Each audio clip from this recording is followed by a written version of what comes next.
नमस्कार, मैं हूं मोहित चौधरी और आप सभी का स्वागत है। उत्तराखंड में रुक करते हैं खबरों का। बीजेपी अध्यक्ष जेपी नड्डा पार्टी शासित राज्य उत्तराखंड के दौरे पर हैं। राजधानी देहरादून पहुंचे नड्डा ने यहां पर पार्टी नेताओं और कार्यकर्ताओं के साथ मुलाकात की।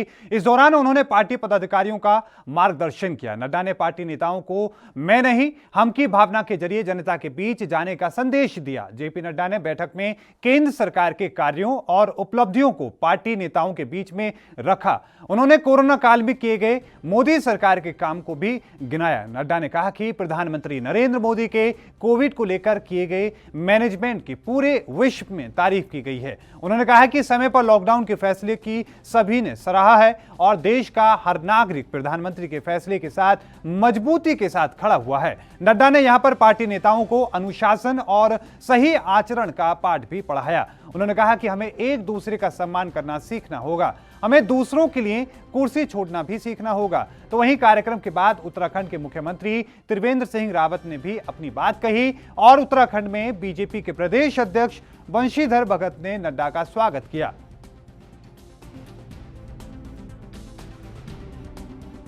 पार्टी के कैसे आभा बनती है, हम सब पार्टी के आवरण हैं और इसलिए अपना विचार भी शुद्ध होना चाहिए और आचार भी शुद्ध होना चाहिए, जो हमारी पार्टी को एक विशिष्ट पहचान देती है कि हम एक वैचारिक पार्टी हैं, एक विचारधारा से जुड़े हुए हैं, जिसके सामने उसका उद्देश्य, जिसका लक्ष्य स्पष्ट है और हम अपनी विचारधारा से कहीं भी। आपको बता दें कि आज किसानों की और सरकार के बीच में बैठक हुई। बैठक के बाद केंद्रीय कृषि मंत्री नरेंद्र सिंह तोमर सामने आए हैं। क्या कुछ कह रहे हैं, सुनते हैं। कि एमएसपी जारी रहेगी, एमएसपी पर किसी भी प्रकार का खतरा और इस पर शंका करना बेबुनियाद है। लेकिन फिर भी किसी के मन में कोई शंका है तो सरकार उसका समाधान करने के लिए पूरी तरह तैयार है। एपीएमसी एक्ट राज्य का है और राज्य की मंडी को किसी भी प्रकार से प्रभावित करने का इरादा न तो हमारा है और न ही कानूनी रूप से वो प्रभावित होती है। एपीएमसी और मजबूत हो, इस दिशा में सरकार के लिए जो करनी है वह करने के लिए भी सरकार तैयार है। एपीएमसी के मामले में किसी प्रकार की गलतफहमी किसी को है तो सरकार समाधान करने के लिए पूरी तरह तैयार है। आज तमाम सारे विषयों पर पूर्ववत बात होती रही और हम लोग चाहते थे कि कुछ विषयों पर स्पष्टता से कुछ सुझाव हमें मिल जाएं, लेकिन बातचीत के दौर में यह संभव नहीं हो सका। अब 9 तारीख को पुनः ये बैठक होगी और हमने किसानों को कहा है कि सरकार आपके सभी पहलुओं पर विचार करेगी और हमारी कोशिश होगी कि समाधान का रास्ता हम खोजें। लेकिन समाधान का रास्ता खोजने में यह उपयुक्त होता कि किसान नेताओं के भी कुछ सुझाव मिल जाते तो हमको रास्ता निकालना थोड़ा आसान होता। अभी भी हम उसका इंतजार करेंगे। 9 तारीख को दोबारा से मिलेंगे, सबकी सहमति से तारीख तय की गई है और मैं आपके माध्यम से बैठक में भी कहा और यहाँ भी कहना चाहता हूँ कि सर्दी का सीजन है, कोविड का संकट है, इसलिए जो बुजुर्ग लोग हैं वे और जो बच्चे हैं उनको अगर यूनियन के नेता आह्वान करके घर भेज देंगे तो वो सुविधा से रह सकेंगे। यह आग्रह मेरा किसान यूनियन से है और मैं यह आश्वस्त करना चाहता हूं कि प्रधानमंत्री नरेंद्र मोदी जी की सरकार किसानों के प्रति पूरी तरह प्रतिबद्ध थी, है और आने वाले कल में भी रहेगी। अगर आप 6 वर्ष मोदी जी के कार्यकाल में कृषि के क्षेत्र को देखेंगे तो मोदी जी के नेतृत्व में आमूलचूल परिवर्तन किया गया है। इसमें किसान की आमदनी में बढ़ोतरी हुई है, योजनाएं बनी हैं, बजट बढ़ा है, एमएसपी बढ़ी है, सरकारी खरीद बढ़ी है और किसान महंगी फसलों की ओर आकर्षित हो सकें, किसान टेक्नोलॉजी से जुड़ सकें और किसान समृद्धता की ओर बढ़ सकें। इस मामले में मोदी जी की सरकार ने ऐतिहासिक रूप से काम किया है। हिंदुस्तान इस बात का साक्षी है कि एकमात्र योजना अगर प्रधानमंत्री किसान सम्मान निधि को ही हम लें तो 1 साल में किसानों की जेब में भारत सरकार के खजाने से 75,000 करोड़ रुपया जाता है। यह काम मोदी जी के ही बस का था और मोदी जी ने 10 करोड़ किसानों को अभी तक 1 लाख करोड़ रुपए से अधिक उनके खातों में भेजने का काम किया है। इंफ्रास्ट्रक्चर फंड 1 लाख करोड़ का यह भी मोदी जी ने प्रावधान किया है और मोदी जी की लगातार कोशिश है कि हमारा किसान प्रोसेसिंग से जुड़े। जब तक उसके उत्पादन का वैल्यू एडिशन नहीं होगा तब तक वह अपने फसल का अच्छा दाम प्राप्त नहीं कर पाएगा और इसलिए मोदी जी की कोशिश है कि अगर ग्रामीण भारत मजबूत होगा, कृषि का क्षेत्र मजबूत होगा, किसान समृद्ध होगा तो आने वाले कल में आत्मनिर्भर भारत मूर्त रूप ले सकेगा। और इसलिए मैं आप सबके माध्यम से प्रधानमंत्री नरेंद्र मोदी जी की सरकार किसानों के हितों के प्रति पूरी तरह प्रतिबद्ध है और आने वाले कल में भी रहेगी। तो वहीं उधम सिंह नगर के कच्चा चीनी मिल में तकनीकी खराबी के चलते मिल किसान परेशान हैं, जिसके कारण चीनी मिल गेट पर गन्ने से लदे वाहनों का जमावड़ा लग चुका है। चीनी मिल प्रबंधन का कहना है कि शुरुआती दौर में होने वाली खराबी को दुरुस्त कर लिया गया है। चीनी मिल किसानों की समस्याओं को दूर करने की कोशिश की जा रही है और चीनी मिल पर सफलतापूर्वक अपना पेराई कार्य करने का लगातार कोशिशें की जा रही हैं। आपको बता दें कि बीते दिनों चीनी मिल के पेराई सत्र का शुभारंभ किया गया था। शुभारंभ के बाद चीनी मिल में आई तकनीकी खराबी के कारण पेराई को रोकना पड़ा, जिससे चीनी मिल गेट पर गन्ने से लदे वाहनों का जमावड़ा लग गया, जिसके बाद प्रबंधन ने भरोसा जताया था कि मिल में आई तकनीकी खराबी को जल्द ही ठीक कर लिया जाएगा और गन्ने की पेराई शुरू कर दी जाएगी। चीनी मिल की पेराई शुरू होने के बाद और इसी के साथ में जो किसान थे उन्हें थोड़ी राहत मिली, लेकिन साथ में आपको ये भी बताते चलें कि चीनी मिल शुरू होने के कुछ ही देर के बाद फिर से खराब हो गया, लेकिन किसानों को खासा दिक्कतों का सामना करना पड़ा। वहां पर बड़े अधिकारी पहुंचे और उनके साथ में किसानों ने खुद बातचीत की और किसानों ने इसी के साथ में कई तरह के आरोप भी लगाए। उन्होंने कहा कि बाहर के गन्ने को ज्यादा तवज्जो दी जा रही है, जबकि जो किसान यहां पर मौजूद हैं उनके लिए सिर्फ एक ही चेन दी जा रही है। को नियंत्रित रखने के लिए ये ज़रूरी है कि फैक्ट्री में अधिक पर्ची पर लिखे वजन से अधिक तौल ना हो और पर्चियों की बैक डेटिंग ना हो, मतलब जिस पर्ची की अवधि बीत चुकी है वो उसके बाद तौल ना हो। तो हम इसी नियम का पालन कर रहे हैं और मेरा सम्मानित कृषकों से निवेदन है कि वे तौल भी लिखित मात्रा से अधिक ना कराएं, उसके लिए दबाव ना बनाएं और जिस पर्ची की अवधि बीत गई हो उसे सोसाइटी में जमा कर। तो वहीं चमोली के जोशीमठ मुख्य बाजार मारवाड़ी चौक से अपर बंजर तक कहीं पर भी जल संस्थान के द्वारा स्टैंड पोस्ट नहीं लगाए गए हैं, जिससे दूर दराज से आने वाले ग्रामीणों को पानी पीने के लिए होटलों का सहारा लेना पड़ता है। हालांकि 4 धाम यात्रा को देखते हुए जल संस्थान के 4 स्टैंड पोस्ट लगाए गए हैं, वो भी बद्रीनाथ बाईपास के पास ही हैं, जबकि जोशीमठ मुख्य बाजार में भी एक भी स्टैंड पोस्ट नहीं लगाया हुआ है। पूरे जोशीमठ में जल संस्था के 5 स्टैंड पोस्ट हैं, जिसके मात्र 2 स्टैंड पोस्ट में ही पानी की आपूर्ति होती है। बाकी स्टैंड पोस्ट शो पीस बने हुए हैं जो कि कई सालों से बंद पड़े हैं। स्थानीय लोगों की माने तो जोशीमठ मुख्य बाजार में स्टैंड पोस्ट लगने चाहिए, जिससे दूर दराज से आने वाले लोगों को पीने के पानी उपलब्ध हो और आने वाली दिक्कतों से निपटा जा सके।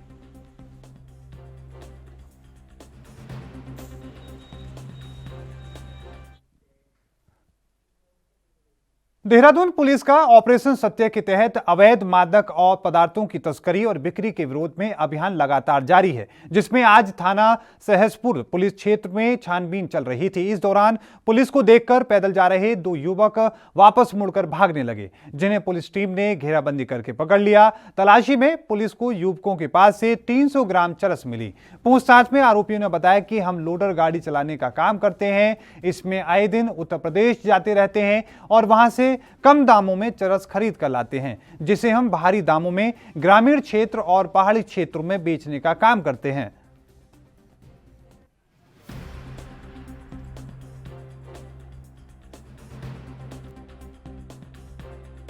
नशा आपको पता है कि समाज को खोखला करता जा रहा है, तो हमारा देहरादून पुलिस का ऑपरेशन।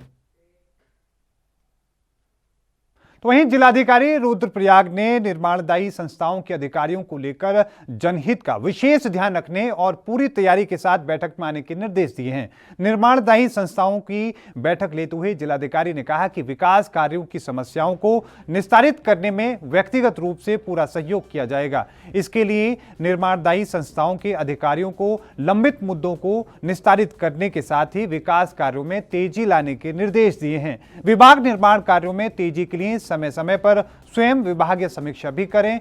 बैठक में जिलाधिकारी ने मुख्य विकास अधिकारी को निर्माणदायी संस्थाओं की योजनावार मॉनिटरिंग करने के निर्देश भी दिए हैं। निर्माणदायी संस्थाओं की रिपोर्ट एक ही प्रारूप पर आए, इसके लिए भी जिला अर्थ एवं संख्या अधिकारी को सभी विभागों को स्टैंडर्ड फॉर्मेट तैयार कर उपलब्ध कराने के निर्देश दिए हैं। और इस बीच रुकेंगे एक छोटे से ब्रेक के लिए, जल्द हाजिर होते हैं।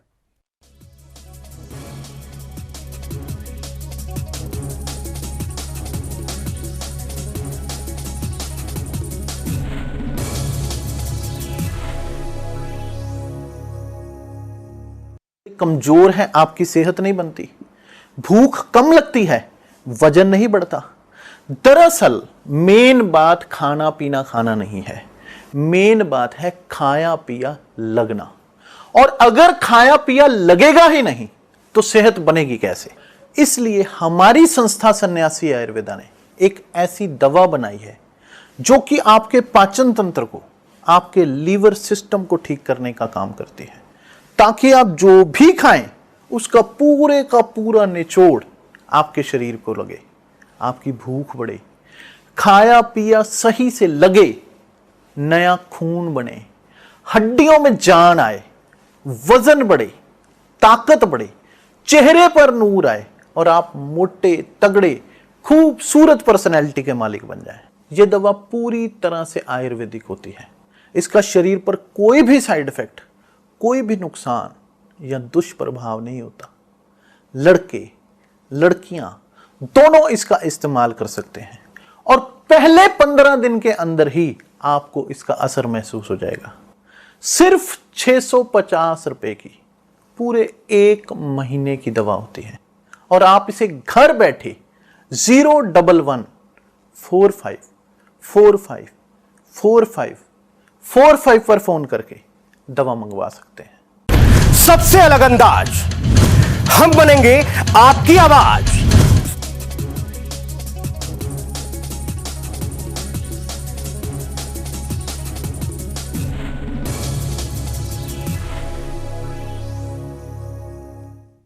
ब्रेक के बाद एक बार फिर से आप सभी का स्वागत। रुक करते बाकी खबरों का। उत्तराखंड के रुड़की से एक खबर है, जहां पर मछली बाजार में 23 नवंबर को 2 पक्षों में खूनी संघर्ष देखने को मिला था, जहां एक पक्ष ने दूसरे पक्ष के लोगों पर चाकू और धारदार हथियार से हमला कर दिया था। इस हमले में 5 लोग बुरी तरीके से घायल हो गए, जिसका इलाज अस्पताल में चल रहा है।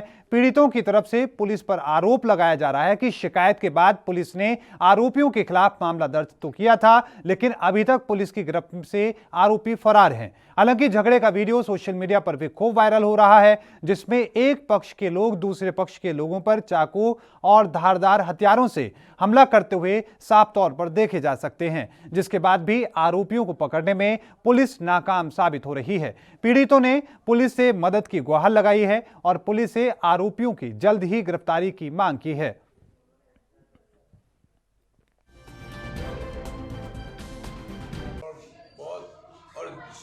जालिम किस्म के लोग, उनका अहंकार इतना खतरनाक है कि मान लिया वो पूरी बस्ती के लोगों को अपने काबू में रखता है। वो जिसको भी देखता है ना, उसको वो गाली देता है और जिसे चाहता है उसे मार भी देता है। मगर अब इस हालात में उसने कुछ भी जुल्म करा, मेरे बच्चों के ऊपर जुल्म करा, और वो ऐसा जुल्म करा कि मुझे कितना काटा, दुनिया भर का काट दिया। मेरे बच्चों को काटने के बाद ये पोजीशन हुई कि उनको रेफर देहरादून कर दिया गया। मैं अपने बच्चों को आज 23 तारीख में मेरे बच्चे के हालात क्या हुआ था? हाथ पे छुरी चलाई उन्होंने, अपने अब्बू को बचाता हमारा नमाज पढ़ने गया था मेरा बच्चा, कभी लड़ता भी नहीं होता किसी से, नमाज पढ़ने के लिए गया था, ठाके उसकी छुरी ऐसे चलाई जैसे क्या कि जानवरों को मार रहे हो। यासिन जाल वाला दबंग है वो लोग। तो वहीं उत्तराखंड के पौड़ी में मैक्स वाहन दुर्घटनाग्रस्त हो गया। जानकारी के मुताबिक पौड़ी जिले के एकेश्वर एकास खंड के पाटीसीण थापली मोटर मार्ग पर मैक्स वाहन अनियंत्रित होकर खाई में जा गिरी। हादसे में 2 लोगों की मौत हो गई, जबकि 3 लोग घायल हो गए। वाहन में 5 लोग सवार थे। वहीं घायलों को इलाज के लिए अस्पताल में भर्ती कराया गया। वहीं पुलिस मामले में आगे की कार्रवाई में जुट चुकी है।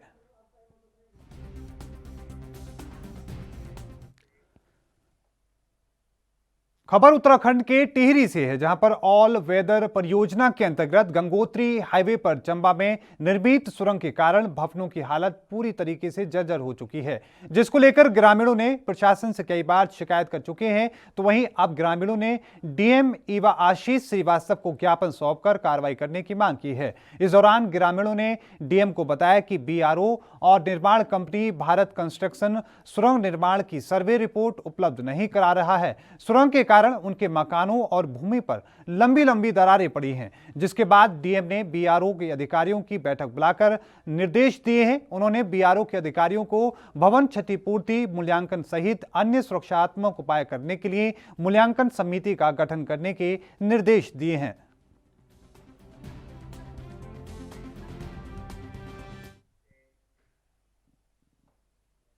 तो वहीं काशीपुर में धड़ल्ले से तालाबों में मांगर मछली पल रही हैं। हालांकि मांगुर मछली पर प्रतिबंध लगा हुआ है, लेकिन मछली पालन करने वाले लोग मांगुर मछली पालकर मोटी चांदी काटने से पीछे नहीं हट रहे हैं। आपको बता दें कि मछली पालन करने वालों को मत्स्य विभाग ने अपने तालाबों से मछलियों को नष्ट करने के निर्देश जारी किए थे, साथ ही उन्हें नोटिस भी जारी किया, लेकिन मछली पालन करने वाले दर्जनों लोगों ने नगर क्षेत्र के तालाबों में मांगुर मछली पालने का सिलसिला जारी रखा है। उन्हें शासन प्रशासन का कोई डर नजर नहीं आ रहा है। आपको बता दें कि मांगुरा मछली काफी खतरनाक मछली होती है। मांगुर मछलियों को खाने से कैंसर हो सकता है। मांगुर मछलियों के सेवन से कैंसर, डायबिटीज के अलावा अलग अलग बीमारियां हो सकती हैं, जिसे खाने से भयंकर बीमारियों का ग्राफ बढ़ सकता है। मछली पाल करने वाले इन्हें गला सड़ा मांस खिलाते हैं, जिससे ये बहुत जल्दी बड़ी हो जाती हैं। एनजीटी ने 22 जनवरी को इस संबंध में निर्देश भी जारी किए हैं, जिसमें से ये कहा गया था कि मत्स्य विभाग के अधिकारी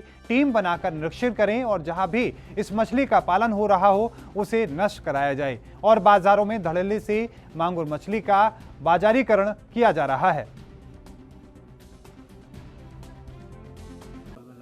उसके लिए सहायक मत्स्य निरीक्षक को निर्देशित किया गया है कि वो अपना प्रस्ताव पेश करें और इसके लिए एक बैठक टास्क फोर्स की कर दी गई है और उसमें पुलिस और प्रशासन और तथा मत्स्य विभाग के तत्वाधान में हमारे कुछ 7 या 8 तालाब आइडेंटिफाई किए गए और इनसे मांगुर मछली विनष्ट करने की कार्रवाई जल्द ही की जाएगी। सर, जानकारी में नोटिस जी, इसके लिए मत्स्य विभाग को नोडल बनाया गया है और उनको निर्देशित किया गया है कि उसके।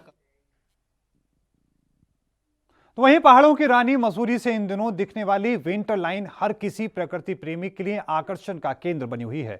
अक्टूबर से लेकर दिसंबर तक शिवालिक की पहाड़ियों के ऊपर सीधी क्षैतिज सुर्ख लाल रंग की रेखा का हृदय स्पर्शी दृश्य को देख मन कौतूहल से भर जाता है। कुदरत का ये करिश्मा पूरे विश्व में केवल पहाड़ों की रानी मसूरी से और स्विट्जरलैंड से ही नजर आता है। इसकी महत्ता इस बात से भी पता चलती है कि विंटर लाइन के नाम पर कई विश्व विख्यात अंग्रेजी गायकों ने इसे अपने गाने में स्थान दिया है। वहीं इसके नाम से कई कंपनियां चल रही हैं। इसी कड़ी में मसूरी में विंटर लाइन क्लब भी बना हुआ है और प्रशासन इसके नाम से विंटर लाइन कार्निवाल विगत कई वर्षों से करा रहा है। ये तो मसूरी पहाड़ों की रानी कहा जाता है इसे, और इसके कई प्राकृतिक सौंदर्य के अपने अपने अलग अलग अंदाज हैं। इसी में एक विंटर लाइन भी है। ये विंटर लाइन कोई वैज्ञानिक वो नहीं है, न साइंटिफिक है। ये एक प्रकृति का ऐसा नज़ारा है जो सिर्फ मसूरी और स्विट्जरलैंड से ही दिखाई देता है।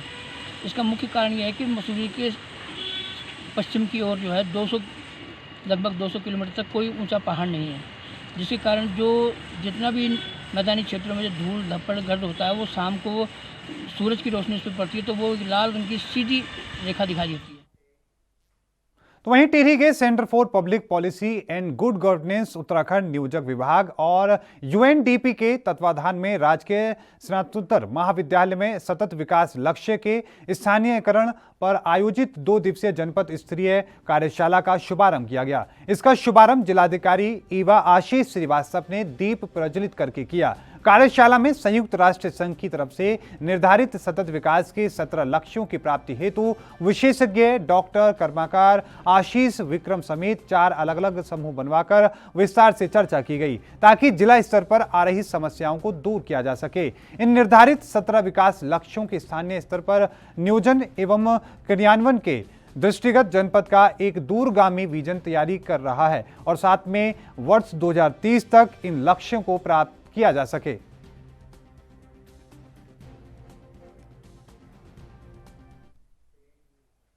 तो वहीं जोशीमठ के खंड के उर्गम क्षेत्र में राष्ट्रीय कृषि एवं ग्रामीण विकास बैंक, नाबार्ड, चमोली और जनमेत्री संस्था के संयुक्त तत्वाधान में एक दिवसीय स्वच्छता अभियान चलाया गया, जिसमें क्षेत्र के प्रतिनिधियों और ग्रामीणों ने हिस्सा लिया। कार्यक्रम का शुभारंभ करते हुए जनमेत्री के संस्थापक प्रदीप चौहान ने मौजूद लोगों को और प्रतिभागियों और अतिथियों का स्वागत करते हुए व्यक्तिगत स्वच्छता के साथ साथ आसपास की साफ सफाई करने पर भी जोर दिया। कार्यक्रम के दौरान नाबार्ड के जिला विकास प्रबंधक अभिनव कापरी ने कोविड-19 की जानकारी देते हुए फेस मास्क और बार-बार हाथ धोने सहित इससे बचने के कई उपायों के बारे में जानकारी देते हुए प्रेरित किया। उन्होंने स्वास्थ्य के प्रति सजग रहने के लिए कहा। कार्यक्रम में वन पंचायत सरपंच भगवती प्रसाद सोमवाल ने सामूहिक स्वच्छता श्रमदान करने पर ग्रामीणों को प्रेरित करने पर बल दिया,